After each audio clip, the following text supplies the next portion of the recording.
You might have seen the story a couple of weeks ago where a woman was unfortunately killed by a self-driving car. It was an Uber self-driving car. And this week we've started to learn a little bit more about exactly what caused that particular accident. We are here with our panel this week. Matt Hopkins is the technology editor for Pedestrian, and Claire Riley is a senior editor for the technology website CNET. And basically what it comes down to is something called a false positive, right? So Claire, walk me through how, well, firstly what false positives are, but also how did they come into play with this particular event? So imagine your self-driving car is covered in loads of sensors, cameras, depth perception tools, so it can say, all right, that street sign is this far away, there's a cat crossing the road, motion detection. It's super kitted out car. What it is constantly doing is constantly scanning its surroundings and using things like machine learning to say, all right, that looks like a garbage bin, that's fine, it's not going to walk out onto the road. That looks like a pedestrian, higher risk of it being unreliable, and sort of classifies as it goes. What we saw with the accident in Arizona was that the Uber software glitched out and it recognised that there was an obstacle, but it didn't recognise it was a pedestrian. And so it classified and made a false positive. It sort of said, no, what you're thinking you're doing here is you're probably wrong. You think it's a human, but it's just a garbage bin, so you're fine.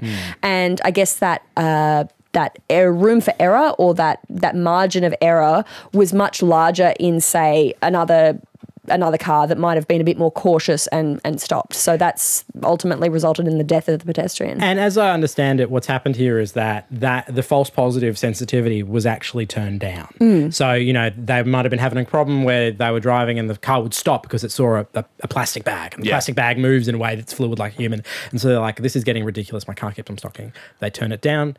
And this is what's happened here. Yeah. And so is there a sense of how Uber has responded? Have they publicly spoken about this yet?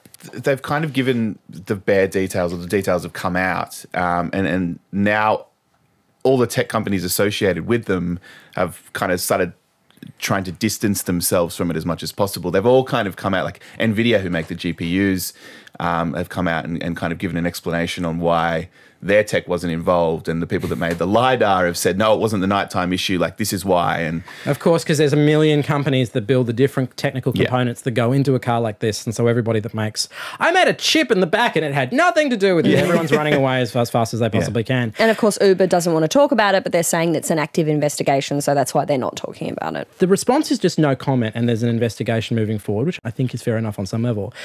It actually limits their capacity to control the conversation and control expectations in the market as well. So how do you think they should deal with it?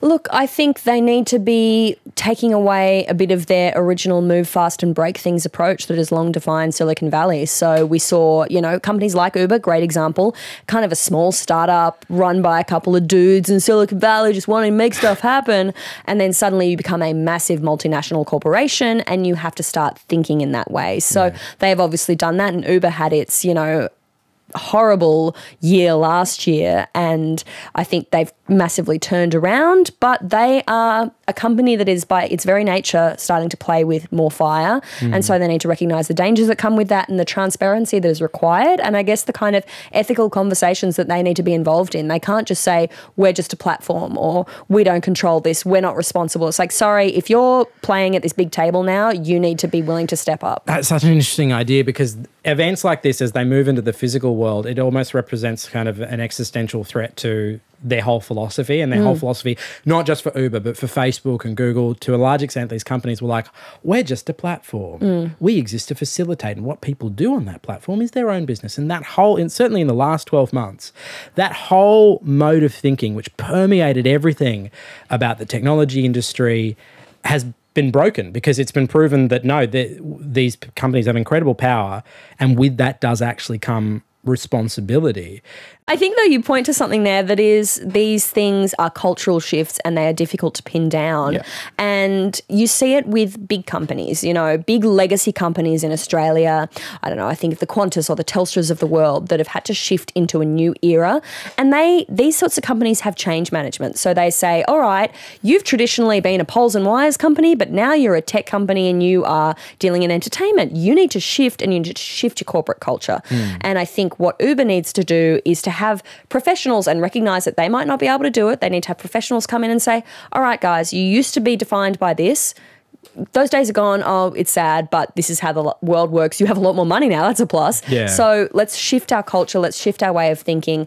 And I think that we are starting to demand that. You know, Facebook, Cambridge Analytica really saw the world react and say, actually, this is a problem. Privacy is an issue. You can't fob us off. There's been hundreds of cases like that, but for some reason, this one caught the zeitgeist and it flared up. We saw Twitter with trolls. Like, we're just a platform. No, sorry, you're starting to affect the election. YouTube, we're just a platform. People share the video. Actually, you've got some really dangerous content that's coming up there now. So these sorts of companies can't just wash their hands of it anymore. And I think as a public, we need to be more demanding of what we expect.